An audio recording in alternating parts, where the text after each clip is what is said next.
Hey everyone, welcome back to yet another video in the journey of getting rich. Friday को जो US market थी वो 3.5% से भी लगभग 4% तक तकरीबन डाउन गई थी, जिसका कास्केडिंग इम्पैक्ट यहाँ इंडियन मार्केट के ऊपर देखने को मिला आज। और इंडियन मार्केट भी लगभग 1.5% से यहाँ डाउन थी। तो क्या सारे रीजंस रहे जिसकी वजह से Indian market, US market, Asian market, सारी की सारी मार्केट यहाँ पे डाउन में नज़र आई। तो अगर बात करें इन्फ्लेशन की, तो यूएस में आपको पता ही होगा इन्फ्लेशन पिछले कुछ टाइम से काफ़ी ज़्यादा हाई पर जा चुका है।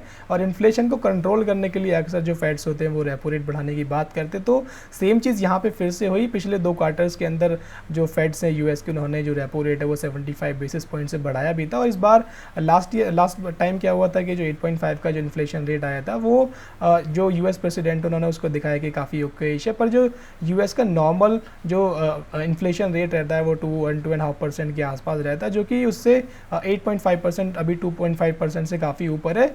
जिसके कारण से फेड्स ने बोला कि अभी जो हमारा जो मेजर प्राइमरी फोकस है वो हमारा इन्फ्लेशन को कंट्रोल करने के ऊपर है, जिसकी वजह से जो इकोनॉमी है उसको थोड़ा बहुत सफ़र यहाँ पे अभी करना पड़ सकता है। और ये नेगेटिव इसको मार्केट ने लिया और यहाँ पे इसी वजह से जो मार्केट थी यहाँ पे डाउन में यहाँ पे बंद हुई।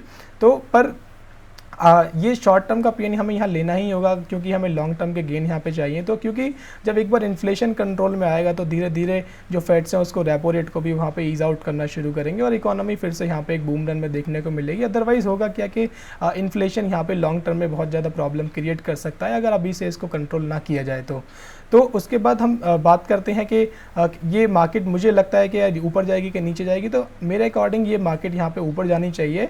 थोड़ा बहुत यहाँ पे कंसोलिडेशन देखने को मिल सकता है, क्योंकि उसके पीछे रीजंस भी हैं। सबसे पहला रीज़न क्या है कि जो सबसे बड़ा यहाँ पे इशू आया था कोरोना को लेकर के, तो यहाँ पे सारे ही लोग वैक्सीनेटेड लगभग हो चुके हैं, 2 डोज लगवा चुके हैं, कोई लोग 3 डोज भी लगवा चुके हैं। तो कोरोना वायरस वाला जो इशू था वो टैकल हो चुका है। उसके बाद रशिया यूक्रेन की वॉर की बात करें तो रशिया और यूक्रेन का वॉर जो था वो 2 कंट्रीज़ के बीच ही चढ़ा। वो वर्ल्ड ने उस पर यहाँ पे इतना ज़्यादा तवज्जो नहीं दी। कुछ सैंक्शन जरूर लगाए गए, पर उसका जो ऐसा इम्पैक्ट देखना होना चाहिए था वो देखने को नहीं मिला कि वर्ल्ड वॉर हो जाए। अभी उनके वहाँ पर सेटलमेंट होता हुआ नज़र आ भी रहा है, जिसके कारण से वर्ल्ड ने उसको यूज टू हो गए। उसके बाद चाइना ताइवान की वार की बात करें तो ताइवान जो कंट्री है वो चाइना के कंपैरिजन में एक बहुत ही छोटी कंट्री है, तो जिसका वर्ल्ड के ऊपर ऐसा सच कोई इम्पैक्ट होना नहीं चाहिए। और उसके बाद लास्ट जो पॉइंट आता है ये इन्फ्लेशन का ही पॉइंट बचता है कि इन्फ्लेशन ही एक मेजर यहाँ पे इश्यू अभी नज़र आता है कि पर इन्फ्लेशन की भी बात करें तो 75 बेसिस पॉइंट से रेपो रेट को बढ़ाने की बात है, तो वो पहली बार नहीं हो रहा है। इससे पहले भी 2 क्वार्टर्स में यूएस फेड्स ने इसको बढ़ाया है। और यहाँ पे एक प्रोबेबिलिटी यहाँ पे दिखाई थी कि नेक्स्ट क्वार्टर के अंदर भी अगर इन्फ्लेशन रेट कंट्रोल में नहीं आता है तो फिर से वो एक बार इसको 75 बेसिस पॉइंट से बढ़ा सकते हैं, जिसके कारण से मार्केट ने इसको नेगेटिव लिया और नीचे डाउन में क्लोज हुई। तो फर्दर हमें यहाँ पे क्या नज़र आता है कि क्या मार्केट नीचे जाएगी, किस लेवल तक जा सकती है, उसको हम टेक्निकली डिस्कस कर लेते हैं। तो चलिए हम चार्ट पैटर्न इसको निफ्टी 50 का देख लेते हैं। निफ्टी का चार्ट मैंने यहाँ ओपन कर लिया है। बारिश भी आज आ रही है तो हो सकता है बारिश की आपको बैकग्राउंड नॉइज़ में थोड़ा देखने को मिले। तो निफ्टी पिछले कुछ टाइम से एक रेंज में ट्रैवल कर रहा है। वो ट्रेंड लाइन में इसकी ड्रैग कर लेता हूँ, इस ट्रेंड लाइन की हेल्प से पता लगे किस रेंज में वो ट्रैवल कर रहा है। तो यहाँ देखेंगे तो निफ्टी यहाँ से ऊपर आता है, नीचे जाता है, फिर रेजिस्टेंस लेता है, फिर नीचे आता है, फिर रेजिस्टेंस लेता है, फिर नीचे आता है। तो कुछ इस तरह से मार्केट यहाँ पर ट्रैवल कर रहा है। जनरली देखा क्या गया है कि जब कोई भी चार्ट अपने ट्रेंड लाइन के ऊपर 3 से ज़्यादा बार वो यहाँ रेजिस्टेंस दिखाता है तो फर्दर वो नीचे नहीं आता, उसको वो ब्रेकआउट करके वो वापस से ऊपर निकल जाता है। तो यहाँ देखें तो यहाँ पे रेजिस्टेंस था, उसके बाद दूसरा यहाँ पे रेजिस्टेंस था, तीसरा यहाँ पे रेजिस्टेंस लिया, फिर से चौथी बार यहाँ रेजिस्टेंस लिया, वो ऊपर से ऊपर भी निकला। ऊपर निकलने के बाद फिर से थोड़ा कंसोलिडेशन के फेज़ में यहाँ से मुझे नज़र आ रहा है। फिर क्योंकि यूएस मार्केट में भी यहाँ पे जो रेपो रेट को लेकर के बात हुई है, उसके बाद से जो यूएस मार्केट 3.5% से ज़्यादा डाउन थी। जो इंडियन मार्केट है वो ज़रूर मंडे को, यानी कि आज यहाँ पर ज़रूर नीचे ओपन जरूर हुई, पर उसका क्लोज जो था वो ओपन से ऊपर ही था। यह दिखाता है कि यूएस मार्केट में इतना ज़्यादा फॉल होने के बाद भी जो इंडियन मार्केट है यहाँ पे एक रिकवरी दिखा रही है। तो ये अर्ली साइंस हो सकते हैं यहाँ से बाउंस बैक दिखाने के। फर्दर क्या लेवल्स हो सकते हैं वो भी हम एक बार यहाँ डिस्कस कर लेते हैं।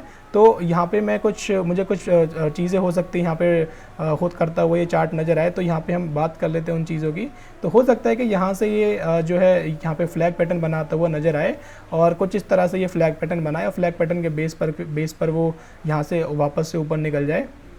तो यहाँ से हो सकता है कि इस लेवल पे वो फ्लैग पैटर्न बनाता रहे। और एक सपोर्ट लाइन भी यहाँ पे हम ड्रॉ कर लेते हैं, सपोर्ट कहाँ पे वो ले सकता है। तो सपोर्ट की अगर बात करें तो यहाँ पे मैं दिखा देता हूँ कहाँ पे सपोर्ट ले सकता है। तो ये उसकी सपोर्ट यहाँ पे हो सकती है, क्योंकि पहले यहाँ पे इसने रेजिस्टेंस दिखाया, थोड़ा रेजिस्टेंस के बाद ऊपर गया, ऊपर जाने के बाद फिर से आया, यहाँ पे सपोर्ट दिखाया, यहाँ पे फिर से सपोर्ट दिखाया, एक और सपोर्ट दिखाया, एक और सपोर्ट यहाँ दिखाया। उसके बाद यहाँ पे इसने छोटा सा सपोर्ट लिया, फिर उसको ब्रेक करके नीचे चला गया, यहाँ पे फिर इसने रेजिस्टेंस दिखाया सेम लेवल पे, फिर यहाँ पे इसने सेम लेवल पे रेजिस्टेंस दिखाया।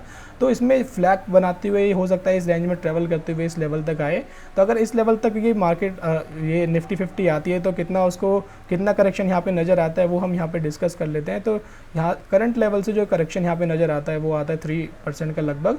और उसके हाई से बात करें, इसने रीसेंट हाई जो बनाया वहाँ से बात करें तो 6.6% का यहाँ पे करेक्शन नज़र आता है। तो जो कि छोटा मोटा करेक्शन निफ्टी के अंदर होता रहता है, ऐसा कोई मेजर करेक्शन होता नहीं है कि निफ्टी वन साइडेड नहीं चलती है। तो इस फ्लैग पैटर्न के बेस पर अगर बात करें कि निफ्टी फिर उसका फर्दर क्या हमें यहाँ पे टारगेट नज़र आता है, तो इसको मैं यहाँ से प्लॉट करता हूँ, जो इसका लोअर लेवल होगा वहाँ से हम प्लॉट करते हैं। और उसके बाद इस लेवल से अगर लोअर लेवल से इसका टारगेट निकालें तो इसका जो टारगेट निकल के आएगा वो 16.5% का टारगेट निकल के आएगा। सेकंड जो यहाँ पे चीज़ मुझे नज़र आती है वो भी हम एक बार यहाँ डिस्कस कर लेते हैं कि सेकंड हो सकता है कि वो इस लेवल पे आके यहाँ पे एक कप विद हैंडल का पैटर्न यहाँ पे बनाए। और कप विद हैंडल के पैटर्न पे अगर वो यहाँ पे चलना शुरू होता है तो उसके लिए भी हम उसकी डेप्थ को मार्क करके इसके ऊपर लगाते हैं, और इसको मार्क करने के बाद ऊपर लगाते हैं। और करंट जो लेवल है उससे अगर हम डिस्कस करें कितना यहाँ पे गेन टारगेट नज़र आता है निफ्टी का, तो वो देखें तो यहाँ से फिर अगेन 19% का टारगेट यहाँ से नज़र आता है। तो निफ्टी 20,000 के मार्क को क्रॉस करती हुई नज़र आती है इन दी लॉन्ग टर्म।